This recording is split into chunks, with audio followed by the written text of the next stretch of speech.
Hello বন্ধুরা, আমি সীমান্ত আর আপনারা দেখছেন রেসেল পাল। তাহলে এবার ডেভিন প্রিন্স এবং জে উসো তার নতুন র ট্যাগ টিম চ্যাম্পিয়ন হতে পারে জাজমেন্টের মেম্বারগুলিকে হারিয়ে। আপনারা এবার যেমনটা দেখলেন যে অবশেষে এবার জে উসো তিনি যুক্ত হলেন রিয়া রিপ্লি এবং ডেভিন প্রিন্সের সাথে। শুধু তাই নয়, এবার রয়ের মেইন ইভেন্টের ম্যাচও রেসেল করেছেন ডেভিন প্রিন্সের সাথে জাজমেন্টের এগেনস্টে জে উসো। এমনকি সেই ম্যাচটি জে উসো জিতে গিয়েছেন ডেভিন প্রিন্সকে সাথে নিয়ে।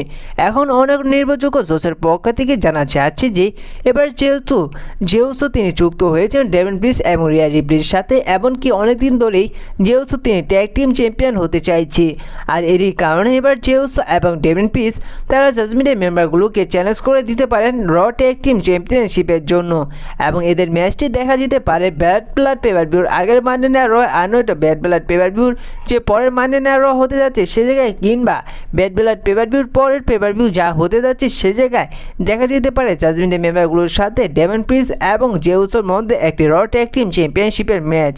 আর আপনারা যেমনটা জানেন যে এবার ইন্টারকন্টিনেন্টাল চ্যাম্পিয়নশিপের জন্য খুব শীঘ্রই একটি মানডে নাইট রয়ের নাম্বার 1 কন্টেন্ডারশিপের ম্যাচ দেখা যাবে। সে জায়গায় যদি জে উসো জিতে যায় তাহলে জে উসো তিনি ব্যাড ব্লাড পেপার ভিউতে ফেস করবে ইন্টারকন্টিনেন্টাল চ্যাম্পিয়নশিপের জন্য ব্রন ব্রেকারকে। আর সেই ম্যাচটিতে যদি জে উসো হেরে যায় তাহলে আপনারা 100% কনফার্ম ধরে নিতে পারেন যে ব্যাড ব্লাড পেপার ভিউতেই দেখা যাবে ডেভিন প্রিন্স এবং জে উসোর সাথে র ট্যাগ টিম চ্যাম্পিয়নশিপের একটি ম্যাচ হতে জাজমেন্টের মেম্বারগুলোর সাথে।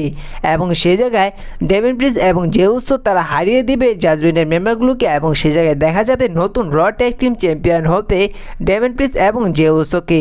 এখন আপনাদের কি মনে হয়, আসলে কি এবার ডেভিন প্রিন্স এবং জে উসোকে দেখা যাবে নতুন র ট্যাগ টিম চ্যাম্পিয়ন হতে? তা অবশ্যই জানিয়ে দিবেন।